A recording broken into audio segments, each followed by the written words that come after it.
नमस्कार दोस्तों, आशा करता हूँ आप अच्छे होंगे, अपनी पढ़ाई और सेहत का ख्याल अच्छे से रख रहे होंगे। बायोलॉजी के इस खास डिस्कशन में यस के B2H पर आपका स्वागत है।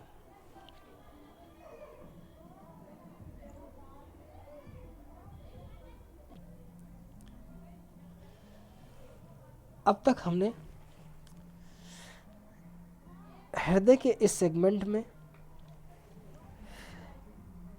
धमनियाँ व सिराएं व इससे रिलेटेड कुछ टर्म, हृदय की आंतरिक संरचना के बारे में अध्ययन कर लिए हैं। अब हम हृदय की क्रिया प्रणाली के बारे में जानने का प्रयास करेंगे। तो आओ हम स्टार्ट करते हैं। जैसा कि हम जानते हैं कि हृदय के 4 चैम्बर होते हैं। 4 चैम्बर होते हैं। कौन कौन? दायां अलिंद, दायां निलय, बायां अलिंद, बायां निलय। तो सर्वप्रथम क्या होता है? सर्वप्रथम हृदय के दोनों अलिंदों में रक्त भरना शुरू हो जाता है। कैसे? पल्मोनरी वेन के माध्यम से, पल्मोनरी वेन के माध्यम से अर्थात फुफ्फुस शिरा के माध्यम से शुद्ध ब्लड। हम चर्चा किए कि जो पल्मोनरी शिरा है इसको छोड़कर बाकी सभी में अशुद्ध रक्त बहता है और इसमें जो ब्लड है ये लंग्स यानी फेफड़े से हार्ट को आता है। तो पल्मोनरी वेन के माध्यम से लंग से लेफ्ट आर्टिया में प्योर ब्लड लाया जाता है, यानी फुफ्फुस शिरा के माध्यम से शुद्ध ब्लड बाएं अलिंद में लाया गया और superior vena cava, superior vena cava के थ्रू जो इम्प्योर ब्लड है डीऑक्सीजनेटेड वह राइट आर्टिया में प्रवेश करेगा और जब ये दोनों अलिंद फुलफिल हो जाते हैं ब्लड से, तब ऐसी स्थिति में जो क्वार्टर अलिंद गांठ है sinoatrial node, sinoatrial node से एक इलेक्ट्रिकल इम्पल्स जनरेट होती है। ये साइनो आर्टियल नोड है क्या? Yes inode. यस इनोड जहाँ से इलेक्ट्रिकल इम्पल्स विद्युतीय स्पंद उत्पन्न होता है जो हृदय को गति देता है, अर्थात इलेक्ट्रिकल इम्पल्स उत्पन्न होंगे तब हार्ट की जो मसल्स हैं, मांसपेशियां हैं, ये कंट्रैक्ट्स हो जाएंगी, इनमें कंट्रैक्शन होगा अर्थात ये संकुचित होंगी। तो इनके संकुचन से जो हार्ट है इसको मूवमेंट मिला। तो यह सिनोड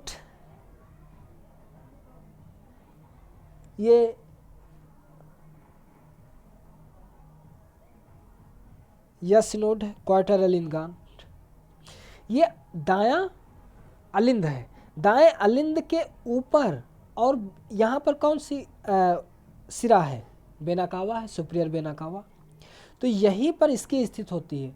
ये क्वार्टर अलिंद गांठ ये विद्युतीय स्पंद इलेक्ट्रिकल इम्पल्स को जनरेट करती है और जब इलेक्ट्रिकल इम्पल्स जनरेट होता है तो यह तेजी से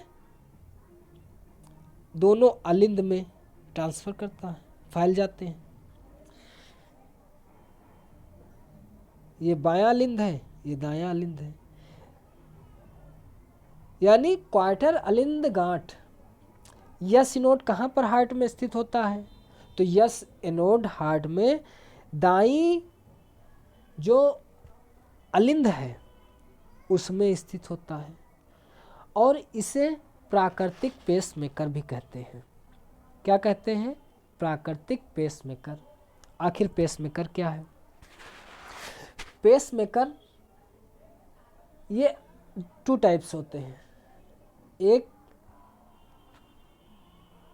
प्राकृतिक हुआ नेचुरली, जिसो जो एस एनोड है इसे प्राकृतिक पेसमेकर कहते हैं, ये नेचुरली पेसमेकर है। अब क्वेश्चन पूछे प्राकृतिक पेसमेकर किससे कहते हैं? Yes anode.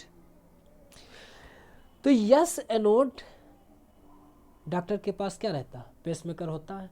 अगर कोई पेशेंट है, पेशेंट का हार्ट बीट अपनी नॉर्मल रेट से अधिक हो जाए या नॉर्मल रेट से कम हो जाए तो चिकित्सक आर्टिफिशियल पेसमेकर का यूज करते हुए हार्ट की जो बीट है उसको कंट्रोल कर लेता है। यानी पेसमेकर का जो काम हुआ तो हार्ट बीट को कंट्रोल करना, ना कम ना ज़्यादा। और ये पेसमेकर में क्या होता है? इससे इलेक्ट्रिकल इम्पल्स ही तो जनरेट होती है। इलेक्ट्रिकल इम्पल्स जनरेट हुई, विद्युतीय स्पंद जिसे करंट कहते हो, करंट जनरेट हुआ। अब ये जब जनरेट हुआ तो अलिंद और दाएं अलिंद और बाएं अलिंद में पहुंचा, तेजी से फैल गया। दाएं अलिंद और बाएं अलिंद में तेजी से फैलने से जो अलिंद एवं सिराओं के मध्य क्या होती हैं? स्पिनिस्टर, ये मांसपेशियां पाई जाती हैं। स्पिनिस्टर मांसपेशियां, इनमें क्या हो जाता है? जब विद्युतीय स्पंद इन पर पड़ेगा तब ये जो मांसपेशियां हैं अलिंद और सिराओं के मध्य, तो ये क्या होंगी?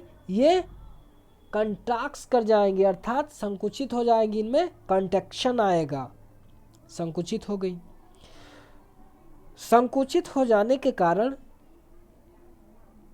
अब जब संकुचित हो गई तो जो सिरा है जिनसे प्योर ब्लड,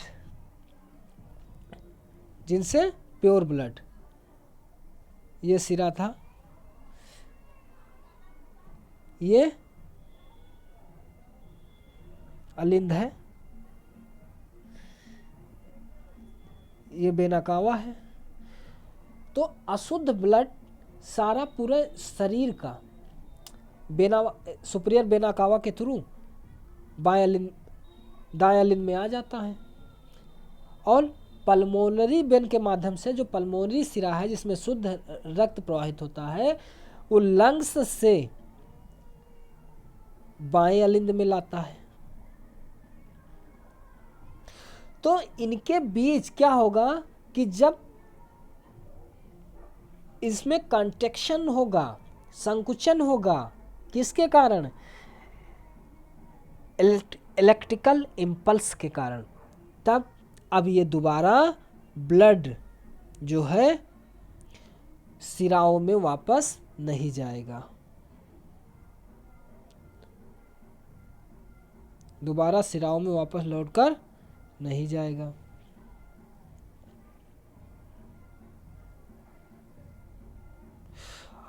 और कंट्रैक्शन, अलिंद के कंट्रैक्शन के कारण जब अलिंद में क्या हुआ? संकुचन हुआ, तो इसके कारण जो एबी वाल्व किनके बीच पाए जाते हैं? यानी RTO ventricular valve. RTO ventricular valve जो हैं ये अलिंद और निलय के बीच में पाए जाते हैं, जो दायां अलिंद और निलय के बीच जो वाल्व है वह ट्राइकैस्पिड, चर्चा किए थे क्या होता है ट्राइकैस्पिड, और जो बायां भाग है वो बाइकैस्पिड होता है। तो ये अलिंद के संकुचन के कारण इसमें प्रेशर बढ़ जाएगा और जो अलिंद निलयी कपाट हैं वो खुल जाएंगी और सारा ब्लड जो है तो वो निलय में ट्रांसफ़र हो जाएगा। ये निलय है।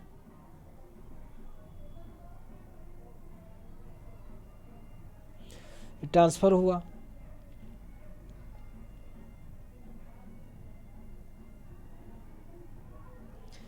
ये सिनोआर्टियल नोड है, यस नोड। यस नोड में विद्युतीय स्पंद उत्पन्न हुआ। पहले क्या हुआ कि दोनों अलिंद में फैला, तेजी से फैला। उसके बाद इसमें क्या हुआ कि संकुचन हुआ अलिंद में। संकुचन के कारण एबी वाल्व जो यहाँ पाए जाते हैं, ये दोनों एबी वाल्व खुले और ब्लड जो है सारा निलय में ट्रांसफ़र कर गया।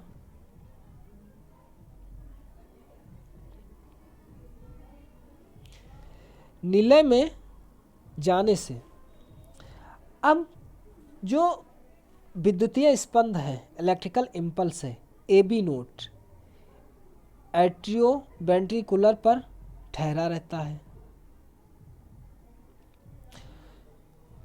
अब जो एबी नोड है, जो विद्युतीय स्पंद है AV node atrioventricular, AV node पर ठहरा रहता है। एबी नोड से विद्युतीय जो स्पंद है सेप्टम में स्थित एबी बंडल या बंडल ऑफ हिस के माध्यम से नीचे उतरना प्रारंभ करते हैं। फिर पुरकिंजे फाइबर्स के माध्यम से निलय में फैलना प्रारंभ करते हैं और इसके कारण निलय की मांसपेशियां इनमें कॉन्ट्रैक्शन होता है, संकुचित होती हैं, जिसके कारण प्रेशर बढ़ जाता है, रक्तदाब बढ़ता है और आर्टियोवेंट्रिकुलर वालों जो वाल्व हैं या अलिंद निलयी कपाट हैं लब की ध्वनि उत्पन्न करते हुए बंद हो जाते हैं। आओ दिखाते हैं फिगर।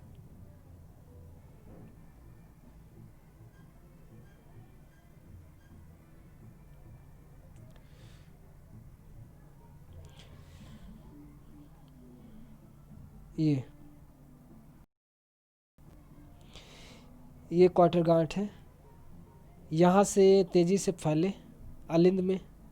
अलिंद में फैलने के बाद ये क्या है, एबी नोड है। ये एबी नोड है, ए बी नोड। जब यहाँ अलिंद में फैल जाएगा उसके बाद एबी नोड पर विद्युतीय स्पंद ठहरा रहेगा। ठहरने के बाद सारा जो ब्लड है नीचे आएगा। फिर क्या होगा कि ये सेप्टम पे जाएगा। सेप्टम क्या है, हार्ट को दो भागों में किया, सेप्टम पे जाएगा। अब इसे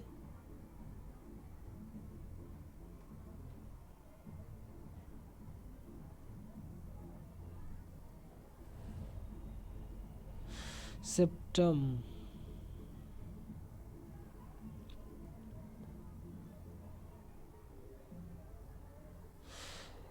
सेप्टम में स्थित एबी बंडल या बंडल ऑफ हिस, सॉरी यहाँ गलत हो गया है,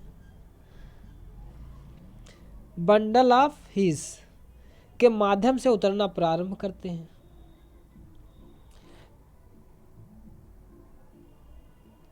सेप्टम आओ देखते हैं।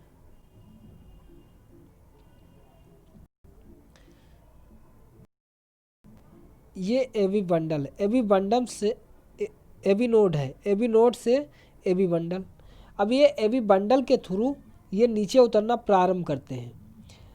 अब यही जो स्पंद हैं ये क्या होंगे कि जब ये आगे बढ़ेंगे तो पतले पतले रेशे के रूप में ऐसे होते जाएंगे। इन्हीं को क्या कहते हैं, पुरकंजे फाइबर्स। अब इनके माध्यम से सारा ब्लड जो स्पंद है, विद्युतीय स्पंद आगे ऐसे ही बढ़ता जाएगा, पूरे हार्ट में बढ़ेगा। अब इस दौरान जब पूरी इनमें जब स्पंद निलय में, दोनों निलय में जो विद्युतीय स्पंद है, इलेक्ट्रिकल इम्पल्स है, फैल जाएगी। फैलने से इसमें निलय में क्या होगा कि इसकी जो मांसपेशियां हैं कॉन्ट्रैक्शन अर्थात संकुचन उत्पन्न होगा। संकुचन हुआ, संकुचन उत्पन्न होने से अब निलय का जो प्रेशर है, रक्तदाब है, ब्लड प्रेशर, वो इंक्रीज होगा, बढ़ेगा। जब इंक्रीज हुआ तब अब ये जो इधर से वाल्व आ रहा था ब्लड, अब ये लप की ध्वनि करते हुए बंद हो जाएगा, यानी लप की ध्वनि करते हुए बंद हो जाएगा।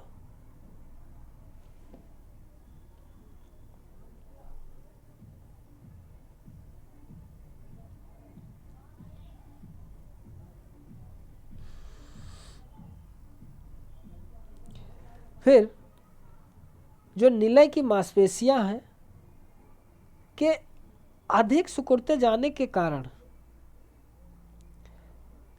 अर्धचंद्राकार जो कपाट हैं, वाल्व हैं, अर्धचंद्राकार कपाट जो धमनियां होती हैं उनके बीच पाए जाते हैं।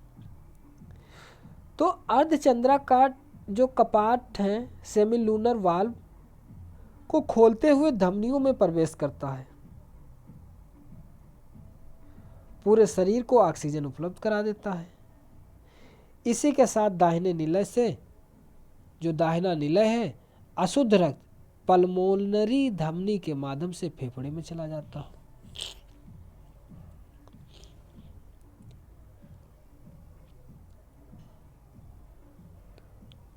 जब निलय से सारा रक्त धमनियों में प्रवेश कर जाता है तो ऐसी स्थिति में निलय में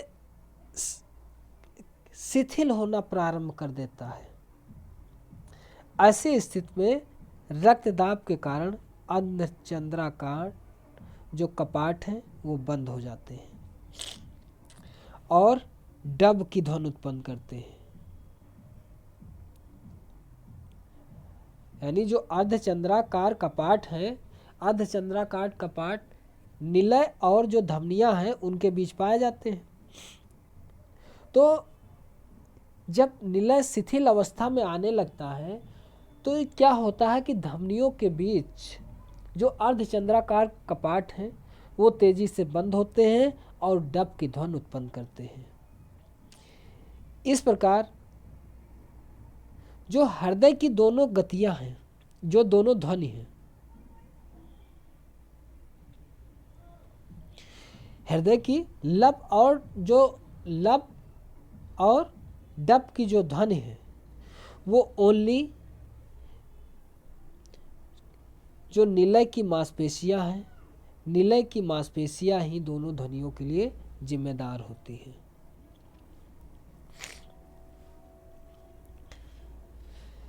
ये जब विद्युत स्पंद पूरे पुरकंजे फाइबर के माध्यम से फैल जाएगी, फैल गई, पुरकंजे माध्यम से फैलने से निलय संकुचित अवस्था में गया, कंट्रैक्शन हुआ। कंट्रैक्शन होने से क्या हुआ कि जो धमनियों के जो वाल्व हैं अर्धचंद्राकार, एक यह हुआ धमनी,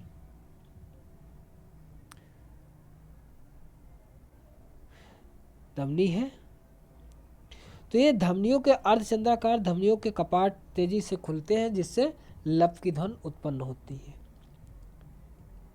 यानी जो ये ध्वनि उत्पन्न हुई तो ये निलय और धमनियों के बीच जो वाल्व स्थित है, यानी निलय की जो ओनली निलय है जो लब और डब की ध्वनि के लिए जिम्मेदार होता है।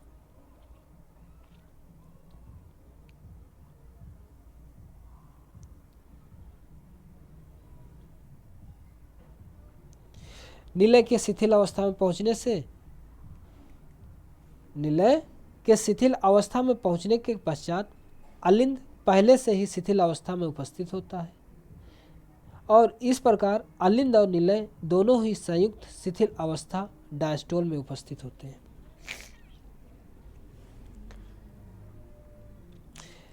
निलय के शिथिल अवस्था में पहुंचने के पश्चात जो निलय है वो शिथिल अवस्था में है। शिथिल अवस्था में पहुंचने के पश्चात पहले जो इलेक्ट्रिकल सिंपल्स जनरेट हुआ अलिंद में हुआ। अलिंद में जो सबसे पहले ब्लड आया, ब्लड अलिंद में आया और उसमें कंट्रैक्शन क्रिएट हुआ इलेक्ट्रिकल इम्पल्स के कारण, सारा ब्लड निलय में आया। निलय से फिर वो ब्लड है, निलय में कंट्रैक्शन हुआ और फिर धमनियों में शरीर में पंप कर दिया गया। तो जो अलिंद है वो पहले से ही शिथिल अवस्था में पहुंच चुका है। निलय के शिथिल अवस्था में पहुंचने के पहले से ही अलिंद आराम की अवस्था में है, शिथिल की अवस्था में है। इस प्रकार अलिंद और निलय दोनों ही संयुक्त शिथिल अवस्था में उपस्थित होते हैं और यही स्थिति होती है, यानी जो दो धड़कनों के बीच का समय है यही हृदय की आराम का समय होता है। क्वेश्चन बनेगा हृदय के मध्य विश्राम की अवस्था कौन सी है? तो दो धड़कनों के बीच को जो अवस्था होती है वही विश्राम की अवस्था होती है।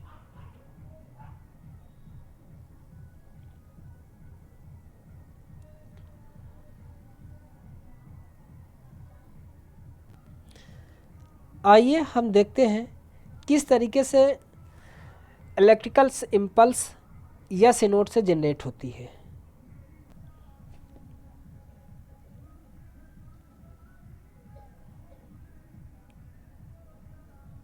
ये हार्ट है,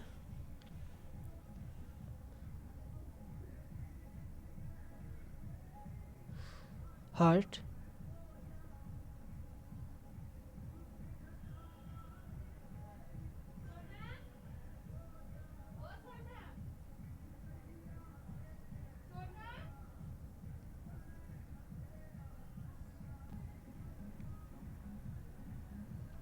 ये विद्युतीय स्पंद या सिनोड से एबी नोड पर ठहर गया, बाकी सब अलिंद में पूरे ट्रांसफर हुआ। ये इनोड से धीरे धीरे ये सेप्टम की ओर, सेप्टम पे ठहर गया।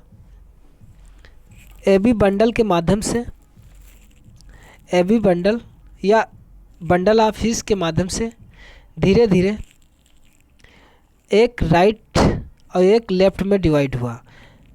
फिर पुरकिंजे फाइबर्स के माध्यम से पूरे निलय में विद्युतीय स्पंद फैल गई और इस तरीके से ये हार्ट बीट काम करने लगती है।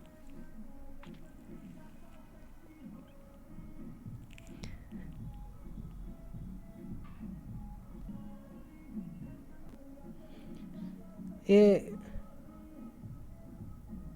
राइट वेंट्रिकल,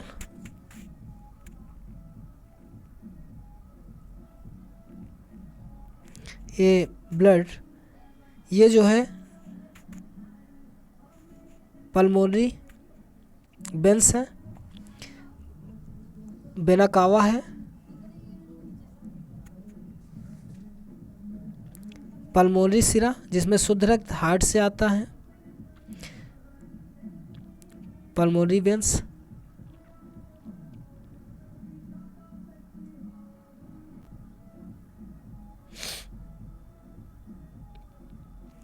ये लेफ्ट वेंट्रिकल है,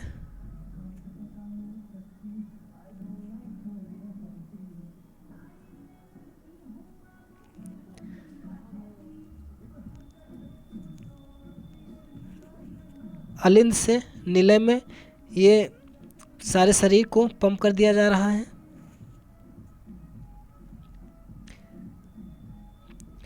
पूरे संपूर्ण शरीर में आरटीओ के द्वारा फैला दिया गया।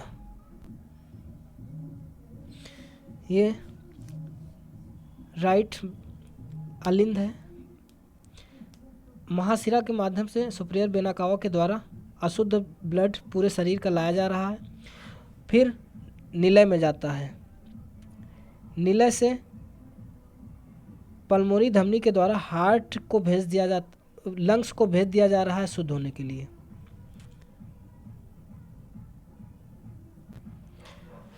तो इस तरीके से हम हार्ट है इसकी क्रिया प्रणाली जानने का प्रयास किए। इसमें यस नोट क्या होता है, जो हार्ट की जो ध्वनियाँ हैं उनके बारे में चर्चा किए। तब आज की चर्चा यहीं तक। अब मिलते हैं कल, जो हार्ट से जो संबंधित और चीज़ें हैं, इनसे संबंधित जो रोग हैं उनके बारे में चर्चा करेंगे। अगर मेरे लेक्चर आपको पसंद आए हों तो अपने मित्र को शेयर करें, उन्हें बताएं। Thank you very much.